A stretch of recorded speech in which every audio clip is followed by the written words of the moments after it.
I think the obvious question for everyone after so many years leading the State Department of Public Instruction, why governor, why now? It's really clear to me that in order for us to change the direction of the state, that we need a new governor. And so the things I firmly believe in, I can't accomplish as state superintendent. I firmly believe that in order for us to have a great economy and democracy in the state, we need to make sure that we have adequate resources, and we invest in people, whether it's people that are in school or people in the middle class. We need to invest in people. Will one of your main goals be to restore collective bargaining rights for teachers and state employees? Great question, but I do believe that collective bargaining rights are good for everybody, and I oppose that right from the get-go, so that's no surprise to people. But in turn, I'm not convinced that that will be an option early on in my run as a state superintendent or as governor, and so my goal as governor initially was to make sure that state employees and our people that work in school are treated with dignity, that they have voice in decision making within their classrooms and in their offices in state government. And also that we value their leadership ability and expertise. A small example of that is we had lots of expertise in the Department of Natural Resources, and we decided to ignore that expertise. I think there's a real value and efficiency in government if we listen to people's voices and expertise. That's where I'm going to be starting out, kind of rebuilding labor management relations. Okay, so it seems like you want to do a major overhaul of the Department of Natural Resources, no? Yes, I'm looking forward to making sure that, the DNR right now I think is a department that is spent most of their time worrying about getting rid of regulations that protect our environment.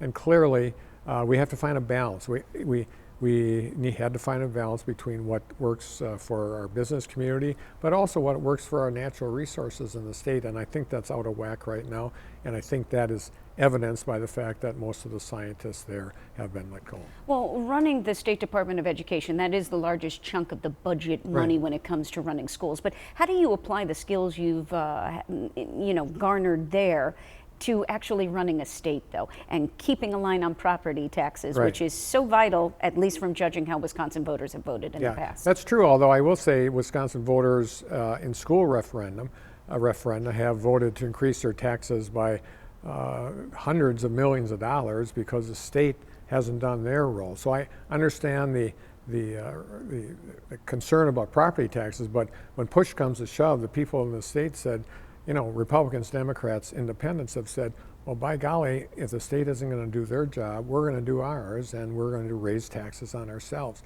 So we can find that balance. It was what I'm saying. Right now, it's out of whack. I think we're not doing a good enough job investing in people, making sure that they're prepared, and for life after, and working in our democracy. In addition, we have to really spend a lot of time thinking about what the middle class means to this state. We have a robust middle class, but they are not robust as it relates to wages. Wages have declined for our manufacturing, the people that work in production manufacturing all across the state. So there's lots of things that I see that are mistakes, and they're not.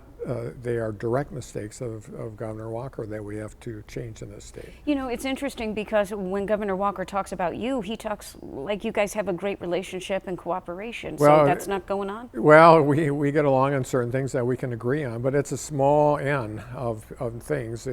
We talk about industry certification, academic and career plans, and so on.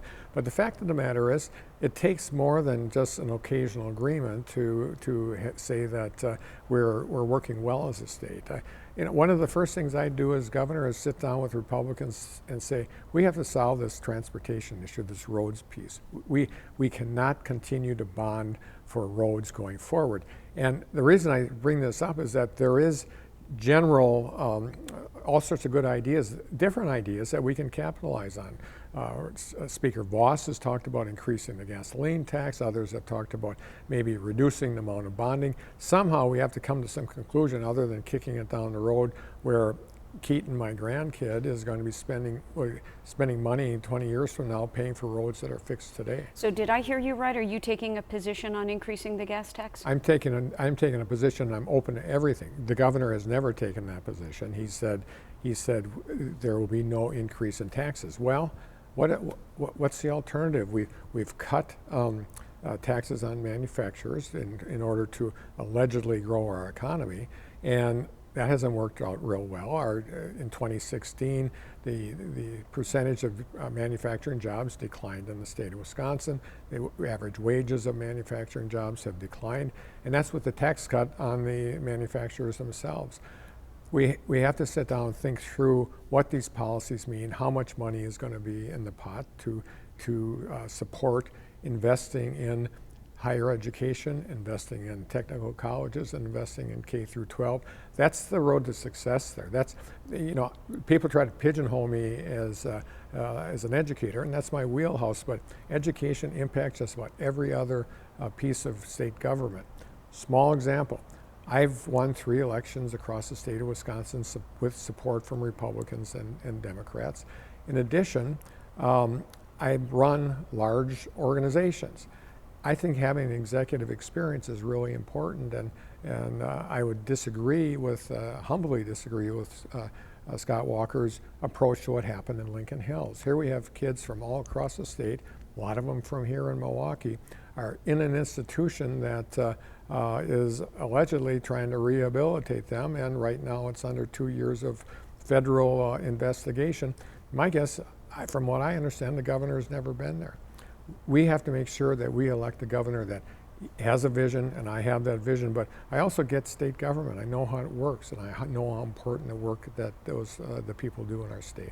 So you're open to ideas, so that must mean you are open to the idea of allowing Milwaukee to hold a referendum for a public safety tax to do what we need to solve our public safety issues. Absolutely. Well, on top of it, you look at county governments and city governments themselves, the amount of money that goes to Madison that comes from the Milwaukee area is a significant amount of money that is not returning in the same fashion in any way, services or otherwise. So we need to find a balance there, and I'll stand with county executives and mayors across the state, looking at different ways to make sure that the money that flows out can flow back in some fashion that's a little more robust than it is now.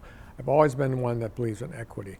Milwaukee is, whether it's in schooling or any other area, where if somebody needs a lift, they should get a lift, and if that extra lift means more money, then by golly, they should get some more money, some more resources. Same thing in Lincoln Hills. Those kids needed a lift. They didn't get a lift. And so I am open to, yes, any opportunities to make sure that our urban areas in our state and our local and county governments get a fair shake. Are you then open to standing with a mayor or a group of county supervisors who want to establish sanctuary status for undocumented workers, illegal immigrants in their jurisdictions? Absolutely, because those illegal workers, I see the children of those illegal workers when I come to the Milwaukee area, and the fear in their hearts and their eyes is just extraordinary. Why should we use a political platform from Washington, D.C. that Donald Trump wants to instigate for no apparent reason? It's impacting their kids, but it's also impacting some extraordinarily valuable workers in Wisconsin, whether it's in an urban area or whether they're milking cows in Crandon. Yes, I would. I think the idea that we need to round up people and send them back to wherever they came from is ill thought out, and it's harmful to our economy as a state. Although he hasn't officially declared, most people think Scott Walker will run again for another term. How can you possibly compete with the guy who brought Foxconn to Wisconsin, which many are saying will solve many of our problems? Well, first of all, I can compete because I've won 3 statewide elections, just like he has. I've won the last statewide election that I was in. I won 70 of 72 counties, and including counties that, frankly, are normally his counties. I was born and raised in central Wisconsin. I haven't lived in the Madison bubble. I've lived outside of, most of my life outside of Madison. So I get ag policy, I get rural Wisconsin. I worked with urban areas of the state, Milwaukee, with Milwaukee Public Schools. And yeah, I can compete with him, absolutely. I think his record is significantly flawed. I think Foxconn is a Hail Mary pass, to be honest with you.